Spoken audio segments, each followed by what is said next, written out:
ഈശോയിൽ ഏറ്റവും സ്നേഹമുള്ള സഹോദരങ്ങളെ, ഒരു നിമിഷം പരിശുദ്ധ അമ്മയെ ധ്യാനിച്ച് പ്രാർത്ഥിച്ചുകൊണ്ട് നമുക്ക് ഈ വ്യാകുല മാതാവിനെ കുറിച്ചുള്ള വിചിന്തനങ്ങൾ ആരംഭിക്കാം.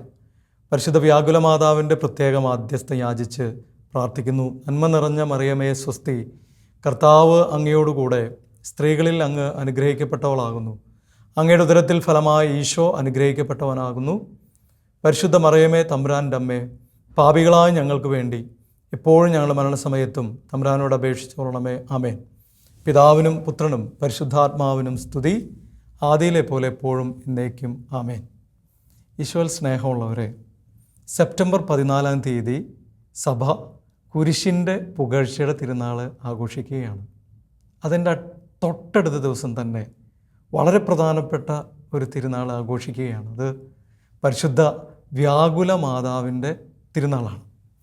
നമ്മളിന്ന് ചെയ്യാൻ പോകുന്നത് ഇങ്ങനെയാണ്. 7 വ്യാകുലങ്ങളാണ് വ്യാകുല മാതാവിൻ്റെ തിരുനാളിൽ നമ്മൾ ധ്യാനിക്കുക. 7 വ്യാകുലങ്ങൾ നമ്മൾ ധ്യാനിക്കും. അതിനുശേഷം പരിശുദ്ധ അമ്മ വഴിയായി ഈശോ വിശുദ്ധ എലിസബത്ത് ഓഫ് ഹംഗറിയിലേക്ക് നൽകിയ 4 വാഗ്ദാനങ്ങളുണ്ട്, അത് ധ്യാനിക്കും.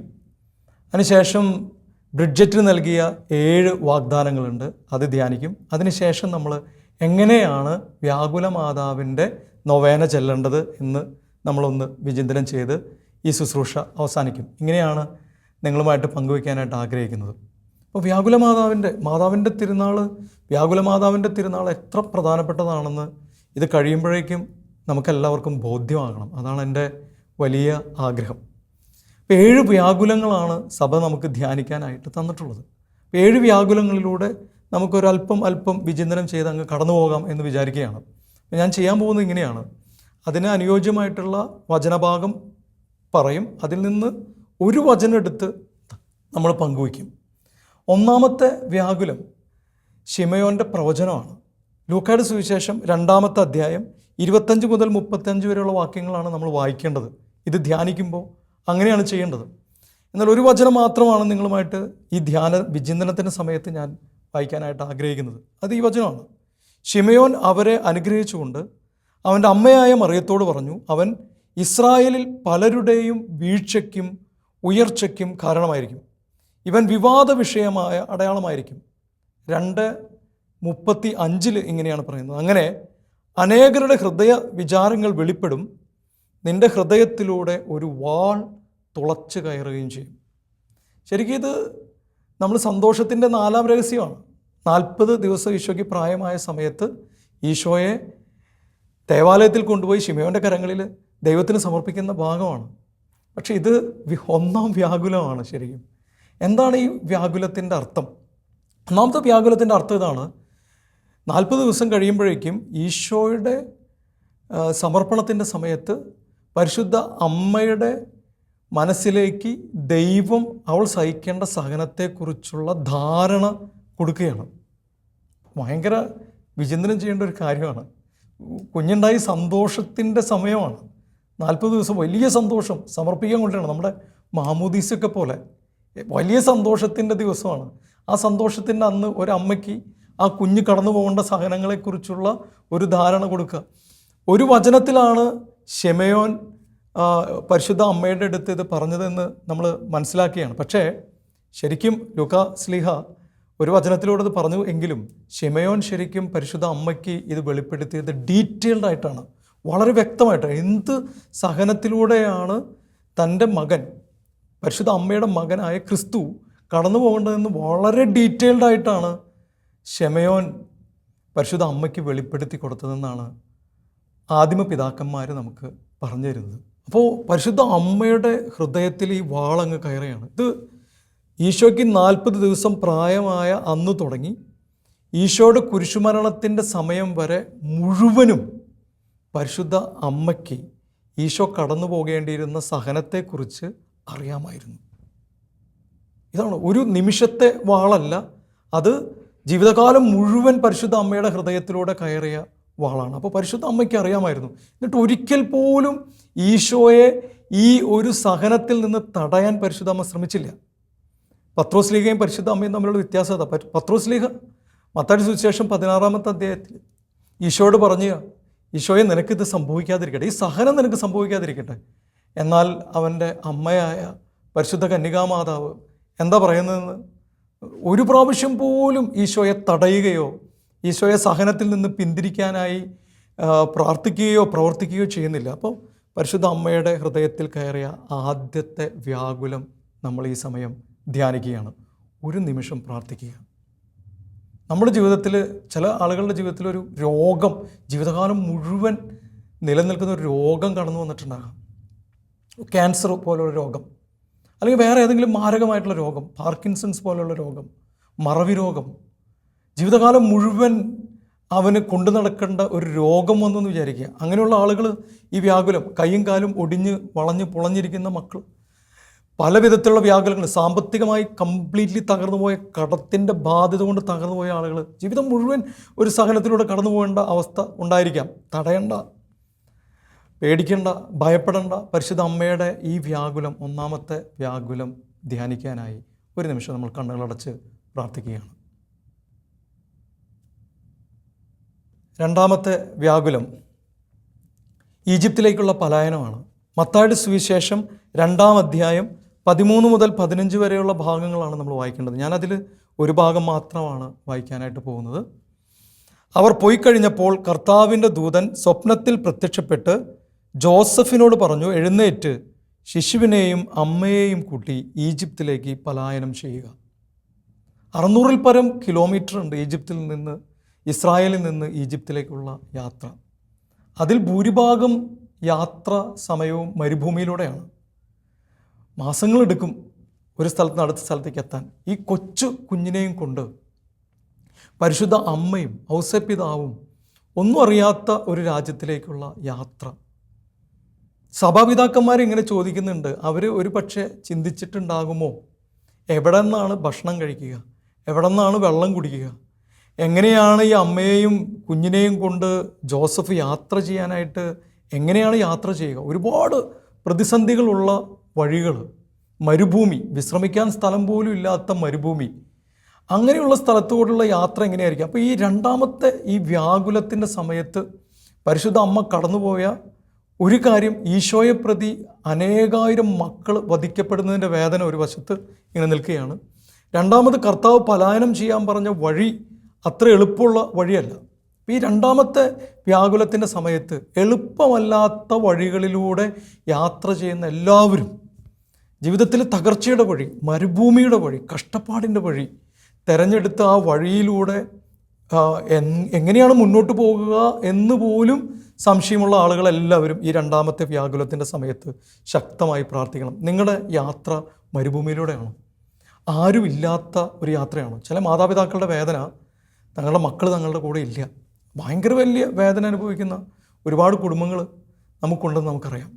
അതിലൂടെ കടന്നു പോകുന്ന എല്ലാ സഹോദരങ്ങളും ഈ വ്യാകുല മാതാവിൻ്റെ തിരുനാൾ ദിവസം ഈ രണ്ടാമത്തെ വ്യാകുലത്തിൽ സമർപ്പിച്ച് പ്രാർത്ഥിക്കാനായിട്ട് ഞാൻ ആവശ്യപ്പെടുകയാണ്. ഒരു നിമിഷം കണ്ണുകൾ അടയ്ക്കാം. ഇങ്ങനെ കടന്നു പോകുന്ന, തിക്തമായ വഴികളിലൂടെ കടന്നു പോകുന്ന എല്ലാവരും പരിശുദ്ധ അമ്മയുടെ രണ്ടാം വ്യാകുലത്തിൻ്റെ സമയത്ത് ആശ്വസിപ്പിക്കപ്പെടാൻ വേണ്ടി പ്രാർത്ഥിക്കുകയാണ്. മൂന്നാമത്തെ വ്യാകുലം നമ്മുടെ കർത്താവായ ക്രിസ്തുവിനെ ദേവാലയത്തിൽ വെച്ച് കാണാതാകുന്ന ഭാഗമാണ്. ലൂക്കായുടെ സുവിശേഷം 2-ാമത്തെ അധ്യായം 41 മുതൽ 52 വരെയുള്ള വാക്യങ്ങളാണ് ധ്യാനിക്കേണ്ടത്. എന്നൊരൊറ്റ വചനം മാത്രം ഞാൻ വായിക്കുകയാണ്. അന്വേഷിച്ചിട്ട് കാണായികയാൽ യേശുവിനെ തിരക്കി അവർ ജെറുസലേമിലേക്ക് പോയി. 3 ദിവസങ്ങൾക്ക് ശേഷം അവർ അവനെ ദേവാലയത്തിൽ കണ്ടെത്തി.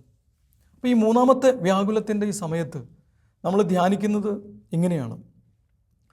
ഈശോയുടെ ആബ്സെൻസ് അനുഭവിക്കേണ്ടി വരുന്ന അമ്മയുടെ അവസ്ഥ, ഈശോയുടെ അസാന്നിധ്യം അനുഭവിക്കേണ്ടി വരുന്ന ഒരാളുടെ അവസ്ഥ, അതാണ് മൂന്നാമത്തെ വ്യാകുലത്തിൻ്റെ പ്രസക്തി. ശരിക്കും ആദിമ പിതാക്കന്മാർ നമുക്ക് പഠിപ്പിച്ചു തരുന്നതാണ്. ഈശോയുടെ മരണശേഷം പരിശുദ്ധ അമ്മ ജീവിച്ചു, അല്ലേ? വർഷങ്ങൾ ജീവിച്ചു. ഈശോയുടെ അസാന്നിധ്യം പരിശുദ്ധ അമ്മയ്ക്ക് ആ സമയങ്ങളിൽ അനുഭവിക്കേണ്ടതായിട്ട് വന്നു. ഉറപ്പായിട്ടും ഒരു പ്രത്യേക രീതിയിലാണെന്ന് മാത്രം. ഈ മൂന്നാമത്തെ വ്യാകുലം ശരിക്കും ആലോചിച്ചു കഴിഞ്ഞാൽ അതിൻ്റെ ഒരു മുന്നാസ്വാദനമാണ്. ഈശോയുടെ മരണശേഷം പരിശുദ്ധ അമ്മ ഈശോയെ കാണാതെ ജീവിക്കേണ്ടി വരുന്ന അവസ്ഥയുടെ ഒരു മുന്നാസ്വാദനമാണത്. വിശുദ്ധ ബ്രിഡ്ജറ്റിന് പരിശുദ്ധ അമ്മ ഇങ്ങനെയാണ് വെളിപ്പെടുത്തിയത്. വിശുദ്ധ ബ്രിഡ്ജറ്റിന് വെളിപ്പെടുത്തി കൊടുത്തത് എങ്ങനെയാണ്? ഈശോയുടെ അസാന്നിധ്യം, ഈശോയുടെ മരണശേഷമുള്ള അസാന്നിധ്യം പരിശുദ്ധ അമ്മ എപ്പോഴൊക്കെ ഭക്ഷണം കഴിക്കുന്നുവോ, എപ്പോഴൊക്കെ ജോലി ചെയ്യുന്നുവോ, എപ്പോഴൊക്കെ പ്രാർത്ഥിക്കുന്നുവോ, അപ്പോഴൊക്കെ ഈശോയുടെ പീഡാനുഭവവും മരണവും ഈശോയുടെ സംസ്കാരവും അതിനുശേഷം ഈശോയുടെ സ്വർഗാരോഹണവും ഈശോയെ ആ സഹനങ്ങളെല്ലാം പരിശുദ്ധ അമ്മയുടെ ഉള്ളിൽ സദാസമയവും ഉണ്ടായിരുന്നു എന്നാണ് പറയപ്പെടുന്നത്. ബ്രിഡ്ജറ്റിനോട് പരിശുദ്ധ അമ്മ വെളിപ്പെടുത്തി കൊടുത്തതാണ് വിശുദ്ധ ബ്രിഡ്ജറ്റിനടുത്ത്. അപ്പോൾ ഈ സമയം ധ്യാനിക്കുക. നമ്മൾ പ്രാർത്ഥിച്ചിട്ട് ഉത്തരം കിട്ടാത്ത ആളുകൾ, ഈശോയുടെ അസാന്നിധ്യം ഫീൽ ചെയ്യുന്നു. എത്ര പ്രാർത്ഥിച്ചിട്ട് ഉള്ളിൽ ഒരു സാന്നിധ്യം തോന്നുന്നില്ല, എത്ര പ്രാർത്ഥിച്ചിട്ട് ഈശോ അനുഗ്രഹിക്കുന്നുണ്ടെന്ന് തോന്നുന്നില്ല, ഭയങ്കര വിഷമം അങ്ങനെ അനുഭവിക്കുന്ന ആളുകളുണ്ട്. ഇന്ന് വ്യാകുല മാതാവിൻ്റെ തിരുനാൾ ദിവസം ഈ വ്യാകുലം ധ്യാനിക്കുക.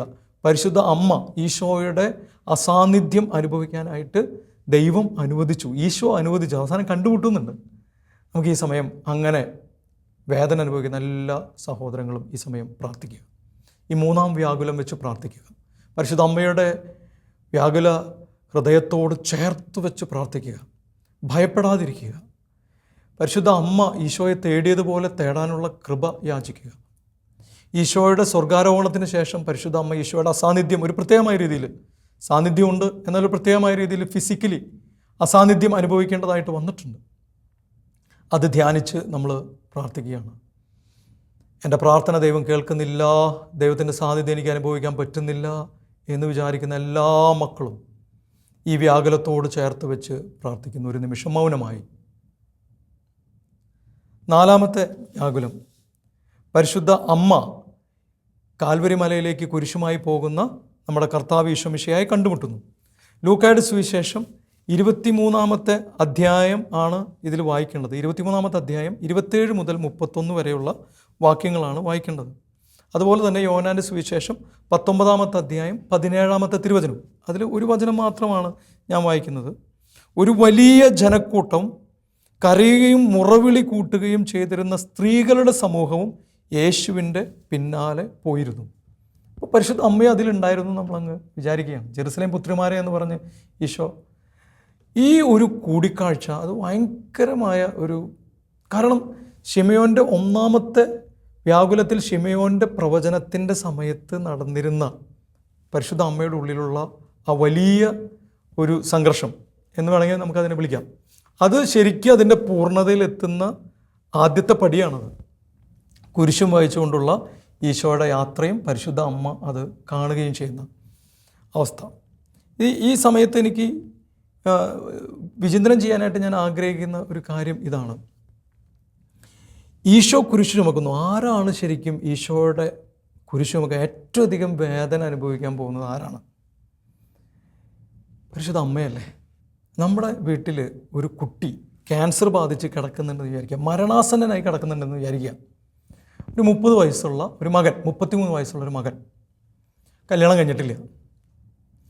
ആ മകൻ്റെ ക്യാൻസർ രോഗത്തിൽ ഏറ്റവും അധികം വേദന അനുഭവിക്കാൻ സാധ്യതയുള്ള ആൾ ആ മകനെ കൂടാതെ, ആ മകൻ ഒന്ന് ഞെരുങ്ങുമ്പോൾ, അവൻ്റെ കൈയും കാലും വേദനിക്കുന്നു എന്ന് പറയാതെ പറയുമ്പോൾ ഏറ്റവും അധികം ആ മകൻ്റെ ഒപ്പം തന്നെ വേദന അനുഭവിക്കാൻ സാധ്യതയുള്ളത് ആരാണ്? നമ്മൾ ചിന്തിച്ച് നോക്കിയേ. അത് അവളുടെ അമ്മയായിരിക്കില്ലേ? തീർച്ചയായിട്ടും അങ്ങനെയാണ്. അപ്പോൾ പരിശുദ്ധ അമ്മയുടെ ആ സഹനം, ഈശോയുടെ കുരിശ് കൊണ്ടുപോകുന്ന സമയത്ത് ഈശോയെ കാണുകയാണ്. രണ്ട് കണ്ണുകളും കൂട്ടിമുട്ടുന്ന സമയമാണ്. ഭയങ്കര വേദനയുടെ സമയമാണ്. ഈ സമയത്ത് നമ്മൾ പ്രാർത്ഥിക്കാൻ പോകുന്ന ഇതാണ്. നമ്മുടെ ജീവിതത്തിലെ കുരിശുമായി നമ്മൾ കടന്നു പോകുമ്പോൾ നമുക്ക് പരിശുദ്ധ അമ്മയെ വിളിക്കാൻ പോലും പറ്റാത്ത അവസ്ഥ ചില ആളുകൾക്കുണ്ടാവാം. ഒരു നോട്ടം മാത്രമേ നോക്കാൻ പറ്റുന്നുള്ളൂ, വിളിക്കാൻ പോലും പറ്റുന്നില്ല. പരിശുദ്ധ അമ്മേ, നന്മ നിറഞ്ഞ മറിയമേ എന്നുള്ള പ്രാർത്ഥന അങ്ങ് ചെല്ലാൻ പറ്റുന്നില്ല, ജപമാല അങ്ങ് ചെല്ലാൻ പറ്റുന്നില്ല. അങ്ങനെ വേദന അനുഭവിക്കുന്ന ആളുകളുണ്ട്, അങ്ങനെ സഹനത്തിലൂടെ കടന്നു പോകുന്ന ആളുകളുണ്ട്. ഒരു പക്ഷേ അങ്ങനെയുള്ള എല്ലാ ആളുകളും പരിശുദ്ധ അമ്മയെ ഒന്ന് നോക്കുക. വിശുദ്ധാത്മാക്കൾ പരിശുദ്ധ അമ്മയുടെ രൂപം ഇങ്ങനെ നോക്കി ഇമവെട്ടാതെ നോക്കിയിരുന്നു എന്നാണ് പറയുന്നത്. പരിശുദ്ധ വ്യാകുല മാതാവിൻ്റെ 7 വ്യാകുലങ്ങൾ നിറഞ്ഞ ഹൃദയത്തിലേക്ക് ഈ സമയം നോക്കിക്കൊണ്ട് അമ്മയെന്ന് വിളിക്കാൻ പോലും പറ്റാതെ വേദനയിൽ കഴിയുന്ന ആളുകളെ, ചിലപ്പോൾ ഓർമ്മ പോലും നഷ്ടപ്പെട്ട് കഴിയുന്ന ആളുകളെ ഈ സമയം സമർപ്പിക്കാം. അങ്ങനെ വേദനിക്കുന്ന ആളുകളെല്ലാവരും അമ്മയെന്ന് വിളിക്കാൻ പോലും പറ്റാത്ത വിധത്തിൽ വിളിക്കാൻ പറ്റുന്നുണ്ട്, പക്ഷെ ഒന്നും പറയാൻ പറ്റുന്നില്ല, ജപമാല ചെല്ലാൻ പറ്റുന്നില്ല. അങ്ങനെ വേദനിക്കുന്ന എല്ലാവരും ഈ സമയം പ്രാർത്ഥിക്കുക. 4-ാം വ്യാകുലത്തിൻ്റെ അഭിഷേകം നിങ്ങൾക്ക് എല്ലാവർക്കും ഉണ്ടാകട്ടെ. വലിയൊരു ശക്തി പരിശുദ്ധ ഹൃദയത്തിൽ നിന്ന്, വ്യാകുല ഹൃദയത്തിൽ നിന്ന് ഒഴുകട്ടെ. 5-ാമത്തെ വ്യാകുലം ഈശോയുടെ കുരിശ് മരണമാണ്. കുരിശിൽ ഈശോയെ തറയ്ക്കുന്നതും കുരിശിൽ ഈശോ മരിക്കുന്നതുമാണ്. നമ്മൾ വായിക്കേണ്ടത് യോഹന്നാൻ്റെ സുവിശേഷം 19-ാം അധ്യായം 25 മുതൽ 30 വരെയുള്ള വാക്യങ്ങളാണ് നമ്മൾ വായിക്കേണ്ടത്. ഈ ധ്യാനത്തിൻ്റെ സമയത്ത് ഞാൻ നിങ്ങളുടെ അടുത്ത് ഈ ഒരു വചനം മാത്രമാണ് നിങ്ങളുമായിട്ട് പങ്കുവയ്ക്കാനായിട്ട് ആഗ്രഹിക്കുന്നത്. അനന്തരം എല്ലാം നിറവേറ്റി കഴിഞ്ഞു എന്ന് അറിഞ്ഞ് തിരുവെഴുത്ത് പൂർത്തിയാകാൻ വേണ്ടി യേശു പറഞ്ഞു, എനിക്ക് ദാഹിക്കുന്നു. ഒരു പാത്രം നിറയെ വിനാഗിരി അവിടെ ഉണ്ടായിരുന്നു. അവർ വിനാഗിരിയിൽ കുതിർത്ത ഒരു നീർപ്പഞ്ഞി ഹീസോപ്പ് ചെടിയുടെ തണ്ടിൽ വെച്ച് അവൻ്റെ ചുണ്ടോടടുപ്പിച്ചു. യേശു വിനാഗിരി സ്വീകരിച്ചിട്ട് പറഞ്ഞു, എല്ലാം പൂർത്തിയായിരിക്കുന്നു. അവൻ തല ചായ്ച്ച് ആത്മാവിനെ സമർപ്പിച്ചു. ഇത് ഭയങ്കര ഈശോയുടെ ആ കുരിശിൻ്റെ കീഴെ നിൽക്കുന്ന പരിശുദ്ധ അമ്മയെ നോക്കി വിശുദ്ധ ബൊനവെഞ്ചർ എന്ന് പറയുന്ന പുണ്യവാളൻ ഇങ്ങനെയാണ് ധ്യാനിച്ചത്. അമ്മേ, നീ കുരിശിൻ്റെ കീഴെയാണോ നിൽക്കുന്നത്?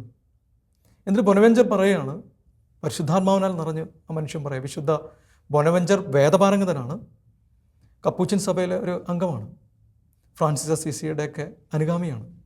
അദ്ദേഹം ഇങ്ങനെ പറയാം, അമ്മേ, നീ കുരിശിൻ്റെ കീഴെയല്ല നിൽക്കുന്നത്, നീ കുരിശിനോട് ചേർന്നാണ് നിൽക്കുന്നത്. നീ കുരിശിൻ്റെ കീഴെയല്ല നിൽക്കുന്നത്, നീ കുരിശിനോട് ചേർന്നാണ് നിൽക്കുന്നത്. 2 കാര്യങ്ങൾ ഞാൻ പെട്ടെന്ന് പങ്കുവയ്ക്കാൻ ആഗ്രഹിക്കുകയാണ്. ഒന്നാമത്തെ കാര്യം ഇതാണ്, പരിശുദ്ധ അമ്മ സഹനങ്ങളെ ഏറ്റെടുത്ത് ഈശോയുടെ കുരിശിനോടങ്ങ് ചേർത്ത് പരിശുദ്ധ അമ്മ തന്നെ അങ്ങ് തൻ്റെ സഹനങ്ങളെ അങ്ങ് സമർപ്പിച്ചു വെച്ചു. ഇത് വലിയൊരു കാര്യമാണ്. എന്താണ് പരിശുദ്ധ അമ്മയുടെ സഹനത്തിൻ്റെ പ്രത്യേകത? പരിശുദ്ധ അമ്മയുടെ സഹനത്തിൻ്റെ പ്രത്യേകത എന്താണെന്നറിയാമോ? വലിയൊരു പ്രത്യേകതയുണ്ട്. നമ്മുടെ എല്ലാവരുടെ സഹനത്തിൽ നിന്ന് പരിശുദ്ധ അമ്മയുടെ സഹനത്തെ വ്യത്യസ്തമാക്കുന്ന വലിയൊരു പ്രത്യേകതയുണ്ട്. അതിപ്പോൾ ധ്യാനിക്കണം. നമ്മൾ ഈ വ്യാകുലത്തിൻ്റെ സമയത്ത് ധ്യാനിക്കണം. അതിതാണ്, പരിശുദ്ധ അമ്മ ജീവിതത്തിൽ ഒരു പ്രാവശ്യം പോലും ഞാൻ ദൈവത്തിന് വേണ്ടി സഹിക്കുമ്പോൾ കൊടുക്കേണ്ട വിലയെപ്പറ്റി പരാതിയുള്ളവൾ ആയിരുന്നില്ല. ദൈവം എനിക്ക് തരുന്ന സഹനങ്ങൾ, എനിക്ക് അനുവദിക്കുന്ന സഹനങ്ങളെക്കുറിച്ച് ഒരു പ്രാവശ്യം പോലും ആ സഹനങ്ങളിൽ ഞാൻ എന്ത് വിലയാണ് കൊടുക്കേണ്ടി വരിക? അപ്പം നമ്മൾ സാധാരണ ഒരു മനുഷ്യൻ ചിന്തിക്കുന്നത് എങ്ങനെയാണ്? എനിക്കൊരു സഹനം കർത്താവ് തരുന്നുണ്ടെന്ന് വിചാരിക്കുക, എന്നെ ഒരു പ്രത്യേകമായൊരു ഇടവകയിലേക്ക് പിതാവ് അയക്കുന്നുണ്ടെന്ന് വിചാരിക്കുക, ഒരു സഹനമുള്ളൊരു ഇടവകയിലേക്ക് അയക്കുന്നുണ്ടെന്ന് വിചാരിക്കുക. അങ്ങനെയുള്ള ഇടവകയൊന്നും ഉണ്ടാവില്ലായിരിക്കും, എങ്കിലും ഒന്ന് മനസ്സിലൊന്ന് വെറുതെ വിചാരിക്കുക, ഒരു പ്രശ്നമുള്ള ഇടവകയിലേക്ക്. ഞാൻ ആദ്യമായിട്ട് ചിന്തിക്കാൻ പോകുന്ന കാര്യം എന്നാ, എന്തൊക്കെ പ്രശ്നങ്ങളാണ്, എന്ത് വിലയാണ് ഞാൻ കൊടുക്കേണ്ടി വരിക? ഇതാണ് ഞാൻ ചിന്തിക്കാൻ പോകുന്നത്. എന്ത് വിലയാണ് ഞാൻ കൊടുക്കേണ്ടി വരിക? ഒരു എക്സാം എഴുതാൻ പോകുന്ന ഒരു കുട്ടി, IAS എക്സാം എഴുതാൻ പോകുന്ന കുട്ടി ആദ്യം ചിന്തിക്കുന്നത് എങ്ങനെ, എത്ര കഷ്ടപ്പെടേണ്ടതായിട്ട് വരും? എല്ലാ മനുഷ്യരുടെയും ഒരു ചിന്ത എങ്ങനെയാണ്, എന്ത് സഹനം എടുക്കുമ്പോഴും എന്ത് വിലയാണ് ഞാൻ കൊടുക്കേണ്ടി വരിക? ഈ പരിശുദ്ധ അമ്മയുടെ പ്രത്യേകത എന്താണെന്ന് അറിയാമോ? പരിശുദ്ധ അമ്മ ഒരിക്കൽ പോലും, നോട്ട് ഈവൻ വൺസ്, ഒരു പ്രാവശ്യം പോലും താൻ കൊടുക്കേണ്ട വിലയെപ്പറ്റി ചിന്തിച്ചില്ല. പിന്നെ എന്താ പരിശുദ്ധ അമ്മ ചിന്തിച്ചത്? ദൈവത്തിൻ്റെ ഇഷ്ടത്തെപ്പറ്റി, അത് നിറവേറ്റേണ്ടതിനെ പറ്റി മാത്രം ചിന്തിച്ചവളാണ് പരിശുദ്ധ അമ്മ. അതുകൊണ്ട് പരിശുദ്ധ അമ്മ കുരിശിൻ്റെ കീഴെയല്ല, ഈശോയോട് കൂടെ കുരിശിലാണ് പരിശുദ്ധ അമ്മ കിടക്കുന്നത്. ഇതാണ് ഒന്നാമത്തെ ചിന്ത ഈ വ്യാകുലത്തിൽ. രണ്ടാമത്തത് ഈശോയുടെ സഹനമാണ്.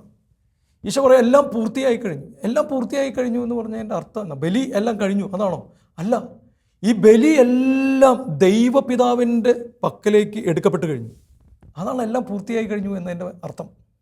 അതായത് എല്ലാം പൂർത്തിയായി, ഇനി കഴിഞ്ഞു, ഇവിടെ അവസാനിച്ചു, അതല്ല. മറിച്ച് ഈ സഹനമെല്ലാം പരിശുദ്ധ അമ്മയോട് ചേർന്ന്, പരിശുദ്ധ അമ്മ ഈശോയോട് ചേർത്ത് വെച്ച് ഉള്ള ആ സഹനം മുഴുവൻ ഈശോയുടെ കുരിശിൽ ഈശോ എന്ത് ചെയ്തു?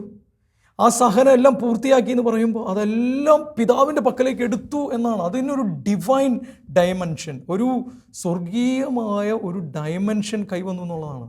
അതാണ് പൂർത്തിയായി എന്നുള്ളതിൻ്റെ അർത്ഥം. നമ്മുടെ സഹനം പൂർത്തിയാകുന്ന എപ്പോഴാണെന്ന് അറിയാമോ? സഹിച്ച് കഴിയുമ്പോഴല്ല എൻ്റെ പ്രിയമുള്ള സഹോദരങ്ങളെ. അങ്ങനെ ഒരിക്കലും നമ്മൾ വിചാരിക്കരുത്. പരിശുദ്ധ അമ്മയുടെ പ്രത്യേകത അതിനൊരു ദൈവികമായ തലത്തിലേക്ക് അത് ഉയരുമ്പോഴാണ് ഒരു ആളുടെ സഹനം പൂർത്തിയാകുന്നത്. അല്ലെങ്കിൽ സഹനം അവരുടെ പൂർത്തിയാകില്ല. ഈശോ ആ ഹീസോപ്പ് ചെടിയുടെ തണ്ടിൽ കൊടുത്ത വിനാഗിരി ഈശോ കഴിച്ചില്ല. ഈശോ സ്വീകരിച്ചു, പക്ഷെ കഴിച്ചില്ല. വചനം പറയുന്നത് ഈശോ അത് രുചിച്ചു നോക്കിയെങ്കിലും കഴിച്ചില്ല എന്നാണ് നമ്മൾ മനസ്സിലാക്കുന്നത്. അതായത് എൻ്റെ സഹനത്തിൽ ആ സഹനം ഞാൻ തീരുമാനിച്ചു കഴിഞ്ഞാൽ, കർത്താവ് എനിക്ക് തന്നാണെന്ന് തീരുമാനിച്ചു കഴിഞ്ഞാൽ അത് സ്വീകരിക്കാനുള്ള ഫുൾ മനസ്സ്, പൂർണ്ണമായ മനസ്സ്, കുറച്ച് അങ്ങോട്ടും ഇങ്ങോട്ടും ആകാനുള്ളൊരു മനസ്സില്ല, പൂർണ്ണമായിട്ടുള്ള മനസ്സ്. പക്ഷേ സഭ പഠിപ്പിക്കുന്നത്, എൻ്റെ പ്രിയമുള്ള സഹോദരൻ, ഇങ്ങനെ വേറൊരാളുടെ സഹനം വരുമ്പോൾ അവൻ്റെ സഹനം എങ്ങനെ കുറയ്ക്കണം എന്നാണ് നമ്മൾ ആലോചിക്കേണ്ടത്. നമ്മുടെ സഹനം വരുമ്പോഴാണ് നമ്മൾ ഈ തരത്തിലുള്ളൊരു നിലപാടെടുക്കുന്നതാണ്. 5-ാമത്തെ വ്യാകുലം. 6-ാമത്തെയും 7-ാമത്തെയും വ്യാകുലം ഞാൻ ഒരുമിച്ച് വായിക്കാനായിട്ട് ആഗ്രഹിക്കുകയാണ് എൻ്റെ പ്രിയമുള്ള സഹോദരങ്ങളെ. 5-ാം വ്യാകുലത്തിൻ്റെ ഈ സമയത്ത് നമുക്കും എല്ലാവർക്കും ധ്യാനിക്കാം. ഞാൻ കൊടുക്കേണ്ട വിലയെപ്പറ്റി, ഞാൻ എടുത്ത ത്യാഗത്തെ പറ്റിയുള്ള ചിന്തകളാണോ എൻ്റെ സഹനത്തിൽ? അങ്ങനെ എല്ലാവരും ഈ വ്യാകുലത്തോട് ചേർത്ത് വയ്ക്കണം. സഹനം പൂർത്തിയാക്കുന്നത് ദൈവികമായ തലത്തിലേക്ക് എന്നെ തന്നെ ഉയർത്തുമ്പോഴാണ്, ആ സഹനം ഉയരുമ്പോഴാണ്. അങ്ങനെ ഉയരാതിരിക്കുന്ന സഹനങ്ങളെല്ലാം ഈ സമയം വ്യാകുലമാതാവിൻ്റെ ഹൃദയത്തോടൊന്ന് ചേർത്ത് വെച്ച് പ്രാർത്ഥിക്കുക. 6ഉം 7ഉം വ്യാകുലങ്ങൾ ഒരുമിച്ചാണ് ഞാൻ വായിക്കുന്നത്. ഈശോയുടെ തിരുശരീരം കുരിശിൽ നിറക്കി മടിയിൽ വയ്ക്കുന്ന അമ്മയും ഈശോയുടെ തിരുശരീരം മുറ പോലെ സംസ്കരിക്കുന്ന വ്യാകുലവും. ഇത് രണ്ടിലുള്ള ഒറ്റ കാര്യം മാത്രം പറയാനായിട്ട് ആഗ്രഹിക്കുകയാണ്. വിശുദ്ധ ബർണദീൻ ഇതിനെപ്പറ്റി ഇങ്ങനെ പറയുകയാണ്: ഈ ലോകത്തുള്ള എല്ലാവരുടെയും എല്ലാ സങ്കടങ്ങളും എടുത്ത് കൂട്ടിവെക്കുക, എന്നാലും പരിശുദ്ധ അമ്മ ആ സമയത്ത് അനുഭവിച്ച വേദനയുടെ ഒപ്പം എത്തില്ല. അതെങ്ങനെയാണെന്ന് ധ്യാനിക്കാൻ പോലും എനിക്ക് കഴിയുന്നില്ല. പക്ഷെ ബർണദീൻ പറയുക, ലോകത്തെ മുഴുവൻ സങ്കടങ്ങളും കൂട്ടിവെച്ചാലും പരിശുദ്ധ അമ്മയുടെ ആ സമയത്തുള്ള വ്യാകുലത്തിൻ്റെ അടുത്തെത്തില്ല എന്നാണ് പറയുന്നത്. പ്രിയമുള്ള സഹോദരങ്ങളെ, നമ്മുടെ എല്ലാവരുടെയും സഹനങ്ങളെ പരിശുദ്ധ അമ്മയുടെ വ്യാകുലങ്ങളോട് ചേർത്ത് വയ്ക്കുകയാണ്. അടുത്തായിട്ട് ഞാൻ നിങ്ങളോട് പറയാൻ പോകുന്നു, പരിശുദ്ധ അമ്മയുടെ വ്യാകുലം ധ്യാനിക്കുന്നവർക്ക് നൽകപ്പെട്ടിട്ടുള്ള വാഗ്ദാനങ്ങൾ. ഈശോ നൽകിയ 4 വാഗ്ദാനങ്ങളാണ്. ഇത് ഗ്ലോറീസ് ഓഫ് മേരി എന്ന് പറയുന്ന അൽഫോൺസ് ഡി ലിഗോരിയുടെ പുസ്തകത്തിൽ പറയുന്ന കാര്യം ഇതാണ്. വിശുദ്ധ യോഹന്നാൻ, ഈശോയുടെ ഏറ്റവും പ്രിയപ്പെട്ട ശിഷ്യൻ, സുവിശേഷകൻ, യോഹന്നാൻ ഭയങ്കര ആഗ്രഹം, മാതാവിനെ ഒന്ന് കാണണം. അങ്ങനെ പ്രാർത്ഥിച്ചു. മാതാവ് സ്വർഗാരോപിതയായതിനു ശേഷം, സ്വർഗത്തിലേക്ക് ദൈവം എടുത്തതിന് ശേഷം ആഗ്രഹം മാതാവിനെ കാണണം. പ്രാർത്ഥിച്ചു കഴിഞ്ഞപ്പോൾ മാതാവ് അങ്ങ് പ്രത്യക്ഷപ്പെട്ടു. വിശുദ്ധ യോഹന്നാൻ, അങ്ങനെയാണ് മാതാവ് പ്രത്യക്ഷപ്പെട്ടപ്പോൾ മാതാവിൻ്റെ കൂടെ ഈശോ ഉണ്ടായിരുന്നു. ഇത് വെളിപ്പെടുത്തി കിട്ടുന്നത് വിശുദ്ധ എലിസബത്തിനാണ്, ഹംഗറിയിലെ വിശുദ്ധ എലിസബത്തിനാണ്. ആ സമയത്ത് ഈശോ പരിശുദ്ധ അമ്മയോട് കൂടെ വന്നിട്ട് യോഹന്നാൻ്റെ അടുത്ത് പറഞ്ഞു എന്ന് 4 വാഗ്ദാനങ്ങൾ അങ്ങ് കൊടുക്കുകയാണ്. 1-ാമത്തെ വാഗ്ദാനം ഇതാണ്: വ്യാകുല മാതാവിൻ്റെ 7 വ്യാകുലങ്ങൾ ധ്യാനിക്കുന്ന, ഈ 7 വ്യാകുലങ്ങൾ വചനം വെച്ച് വായിച്ച് പ്രാർത്ഥിച്ച് ധ്യാനിക്കുന്ന ഒരാൾ അനുതപിക്കാതെ മരിക്കില്ല. ഉറപ്പായിട്ടും അവന് അനുതാപം ഉണ്ടാവും മരണസമയത്ത്. 2-ാമത്തെ കാര്യം ഇതാണ്: ഏത് പ്രതിസന്ധിയിലും അവന് ഞാൻ സംരക്ഷണം നൽകും. ഇതാണ് ഈശോ വാക്ക്. ഏത് പ്രതിസന്ധിയിലും, പ്രത്യേകിച്ച് മരണസമയത്തുള്ള പ്രതിസന്ധിയിൽ. 3-ാമത്തെ വാഗ്ദാനം ഇതാണ്: വ്യാകുല മാതാവിൻ്റെ 7 വ്യാകുലങ്ങളും ധ്യാനിക്കുന്ന ആളുകൾക്ക് യേശുവിൻ്റെ പീഡാനുഭവത്തിൻ്റെ മുദ്ര അവരുടെ ഹൃദയത്തിൽ അങ്ങ് പതിപ്പിക്കും. എന്നിട്ട് സ്വർഗീയ സമ്മാനത്തെക്കുറിച്ചുള്ള ബോധ്യം നൽകും, സ്വർഗീയ സമ്മാനവും നൽകും. നാലാമത്തത് ഭയങ്കര ഇഷ്ടം നമുക്ക് തോന്നുന്നതാണ്: ഞാൻ എൻ്റെ അമ്മയ്ക്ക് അമ്മയുടെ ഇഷ്ടം പോലെ ആർക്കും എന്ത് കൃപകൾ കൊടുക്കാനുള്ള അനുഗ്രഹം കൊടുത്തിരിക്കുകയാണ്. നീ ചോദിച്ചോ, നിനക്ക് കിട്ടും. ഇതാണ് 4 വാഗ്ദാനങ്ങൾ. ഇത് 4ലും സെൻട്രലായിട്ടുള്ള കാര്യം വ്യാകുല മാതാവിനെ ധ്യാനിക്കണം, മാതാവിൻ്റെ വ്യാകുലങ്ങൾ ധ്യാനിക്കണം എന്നുള്ളതാണ്. ഇനി വിശുദ്ധ ബ്രിഡ്ജറ്റിന് 14-ാം നൂറ്റാണ്ടിൽ ദൈവം നൽകിയ പരിശുദ്ധ അമ്മ വെളിപ്പെടുത്തി കൊടുത്ത 7 വാഗ്ദാനങ്ങളുണ്ട്. ഞാൻ പെട്ടെന്ന് പറയാനുള്ള ഒരു വാഗ്ദാനമാണ്. അതിനെക്കുറിച്ച് ഡീറ്റെയിൽ ആയിട്ട് പോകാനായിട്ട് നമുക്ക് സാധിക്കില്ല. 1-ാമത്തെ വാഗ്ദാനം ഇതാണ്: ദൈവത്തിൻ്റെ അമ്മയുടെ വ്യാകുലം ധ്യാനിക്കുന്ന ഒരാൾ 7 നന്മ നിറഞ്ഞ മറിയമേ ചൊല്ലി ധ്യാനിക്കണം. അതെങ്ങനെയാണെന്ന് ഞാൻ പറഞ്ഞുതരാം. അവരുടെ കുടുംബത്തിൽ സമാധാനം ഉണ്ടാകും. ദൈവികമായ രഹസ്യങ്ങൾ അവർക്ക് വെളിപ്പെട്ട് കിട്ടും. അവരുടെ വേദനകളിൽ ദൈവം അവരെ ആശ്വസിപ്പിക്കും, പരിശുദ്ധ അമ്മ അവരെ ആശ്വസിപ്പിക്കും. കർത്താവിൻ്റെ ഹിതത്തിന് എതിരല്ലെങ്കിൽ നീ എന്തു ചോദിച്ചാലും പരിശുദ്ധ അമ്മ നിനക്കത് നൽകും. ആത്മീയമായ യുദ്ധം നിൻ്റെ ജീവിതത്തിൽ ഉണ്ടാകുമ്പോൾ പേടിക്കേണ്ട, അമ്മ നിന്നെ സഹായിക്കും. മരണസമയം വരുമ്പോൾ പരിശുദ്ധ അമ്മയുടെ തിരുമുഖം ദർശിക്കാനുള്ള ഭാഗ്യം നിനക്ക് ദൈവം നൽകും. ഈ വ്യാകുല മാതാവിൻ്റെ ഭക്തി പ്രചരിപ്പിക്കുന്ന എല്ലാവർക്കും സ്വർഗീയമായ സന്തോഷം നേരിട്ട് നൽകും. അവർ മരിച്ചു കഴിഞ്ഞാൽ നരകത്തിൽ പോവില്ല, എന്ന് നേരെ സ്വർഗത്തിൽ പോകും. ഇനി എങ്ങനെയാണ് ഈ വ്യാകുല മാതാവിനെ ധ്യാനിക്കേണ്ടത്? വ്യാകുല മാതാവിൻ്റെ ഹൃദയം നിങ്ങൾക്ക് ഉണ്ടെങ്കിൽ, അതിൻ്റെ പിക്ചർ ഉണ്ടെങ്കിൽ നല്ല കാര്യം. 7 വ്യാകുലങ്ങൾ ഇങ്ങനെ ഹൃദയത്തിലേക്ക് ഇങ്ങനെ തുളച്ചിരിക്കുന്ന ചിത്രമാണ്. അത് വെക്കുക. ആദ്യം ആ ചിത്രം വെച്ചിട്ട് ചെയ്യേണ്ടത് ഒരു മനസ്താപ പ്രകരണം ചെല്ലുക. ദൈവമേ, എൻ്റെ പിഴ എന്ന് പറയാം ആദ്യം. 2-ാമത്തെ കാര്യം, ഓരോ വ്യാകുലവും ധ്യാനിക്കുക. അച്ഛൻ നിങ്ങൾക്ക് ഏത് വചനഭാഗമാണ് വായിക്കേണ്ടതെന്ന് പറഞ്ഞു തന്നിട്ടുണ്ട്. ആ വചനഭാഗങ്ങൾ എടുത്ത് വായിച്ച് ഒരു സ്വർഗസ്ഥനായും 7 നന്മ നിറഞ്ഞ മറിയമേയും ചൊല്ലുക. 1-ാം വ്യാകുലം എന്ന് പറഞ്ഞ് ആ വ്യാകുലത്തിൻ്റെ വചനഭാഗം വായിക്കുക. എന്നിട്ട് ഒരു സ്വർഗസ്ഥനായും 7 നന്മ നിറഞ്ഞ മറിയമേയും ചൊല്ലുക. അതിനുശേഷം പരിശുദ്ധ അമ്മയുടെ കണ്ണുനീര് ധ്യാനിക്കുക. പരിശുദ്ധ അമ്മയുടെ കണ്ണുനീര് ധ്യാനിച്ച് 3 പ്രാവശ്യം നന്മ നിറഞ്ഞ മറിയമേ എന്നുള്ള പ്രാർത്ഥന ചൊല്ലുക. പരിശുദ്ധ അമ്മയുടെ കണ്ണുനീര് ധ്യാനിച്ച് 3 നന്മ നിറഞ്ഞ മറിയമേ ചൊല്ലുക. അതിനുശേഷം പരിശുദ്ധ പിതാവ് ആരാണോ പരിശുദ്ധ പിതാക്കന്മാരുള്ളത്, നമ്മുടെ പരിശുദ്ധ പിതാവ് ഫ്രാൻസിസ് പാപ്പയാണിപ്പോൾ, അദ്ദേഹത്തിൻ്റെ നിയോഗങ്ങൾക്ക് വേണ്ടി ഒരു സ്വർഗസ്ഥനായും ഒരു നന്മ നിറഞ്ഞ മറിയമേയും ഒരു ത്രിത്വസ്തുതിയും ചൊല്ലുക. ചാപ്ലറ്റ് അവസാനിപ്പിക്കേണ്ടത്, നൊവേന അവസാനിപ്പിക്കേണ്ടത് ഇങ്ങനെയാണ്: ഏറ്റവും വ്യാകുലയായ മാതാവേ ഞങ്ങൾക്ക് വേണ്ടി അപേക്ഷിക്കണമേ എന്ന് 3 പ്രാവശ്യം ചൊല്ലുക. ഇങ്ങനെ ധ്യാനിക്കുന്ന ഒരാൾക്ക് ദൈവം വാഗ്ദാനം ചെയ്തിട്ടുള്ള ഈ 4 കാര്യങ്ങളും ബ്രിഡ്ജറ്റിന് ദൈവം കൊടുത്തിട്ടുള്ള 7 വാഗ്ദാനങ്ങളും അവരുടെ ജീവിതത്തിലേക്ക് വന്ന് നിറവേറും. അതിലുപരിയായിട്ട് എനിക്ക് തോന്നുന്നൊരു കാര്യം, പരിശുദ്ധ അമ്മയുടെ വ്യാകുലം, അമ്മ നമ്മെ എന്തുമാത്രം സ്നേഹിക്കുന്നുള്ളതിൻ്റെ അടയാളമാണ്. സഹനം സ്നേഹത്തിൻ്റെ അടയാളമാണല്ലോ. ആ സ്നേഹം അനുഭവിക്കാൻ നിങ്ങൾക്ക് എല്ലാവർക്കും സാധിക്കട്ടെ എന്ന് പ്രാർത്ഥിക്കുന്നു. നമുക്ക് 3 നന്മ നിറഞ്ഞ മറിയമേ ചൊല്ലാം. കണ്ണുനീരിനെ ധ്യാനിച്ച്: നന്മ നിറഞ്ഞ മറിയമേ സ്വസ്തി, കർത്താവ് അങ്ങയുടെ കൂടെ സ്ത്രീകളിൽ അങ്ങ് അനുഗ്രഹിക്കപ്പെട്ടവളാകുന്നു, അങ്ങയുടെ ഉദരത്തിൽ ഫലമായ ഈശോ അനുഗ്രഹിക്കപ്പെട്ടവനാകുന്നു. പരിശുദ്ധ മറിയമേ തമ്പുരാൻ്റെ അമ്മേ, പാപികളായ ഞങ്ങൾക്ക് വേണ്ടി എപ്പോഴും ഞങ്ങൾ മരണസമയത്തും തമ്പുരാനോട് അപേക്ഷിച്ചുകൊള്ളണമേ. ആമേൻ. നന്മ നിറഞ്ഞ മറിയമേ സ്വസ്തി, കർത്താവ് അങ്ങയുടെ കൂടെ സ്ത്രീകളിൽ അങ്ങ് അനുഗ്രഹിക്കപ്പെട്ടവളാകുന്നു, അങ്ങയുടെ ഉദരത്തിൽ ഫലമായ ഈശോ അനുഗ്രഹിക്കപ്പെട്ടവനാകുന്നു. പരിശുദ്ധ മറിയമേ തമ്പുരാൻ്റെ അമ്മേ, പാപികളായ ഞങ്ങൾക്ക് വേണ്ടി എപ്പോഴും ഞങ്ങൾ മരണസമയത്തും തമ്പുരാനോട് അപേക്ഷിച്ചു കൊള്ളണമേ. ആമേൻ. നന്മ നിറഞ്ഞ മറിയമേ സ്വസ്തി, കർത്താവ് അങ്ങയുടെ കൂടെ സ്ത്രീകളിൽ അങ്ങ് അനുഗ്രഹിക്കപ്പെട്ടവളാകുന്നു, അങ്ങയുടെ ഉദരത്തിൽ ഫലമായ ഈശോ അനുഗ്രഹിക്കപ്പെട്ടവനാകുന്നു. പരിശുദ്ധ മറിയമേ തമ്പുരാൻ്റെ അമ്മേ, പാപികളായ ഞങ്ങൾക്ക് വേണ്ടി എപ്പോഴും ഞങ്ങൾ മരണസമയത്തും തമ്പുരാനോട് അപേക്ഷിച്ചു കൊള്ളണമേ. ആമേൻ.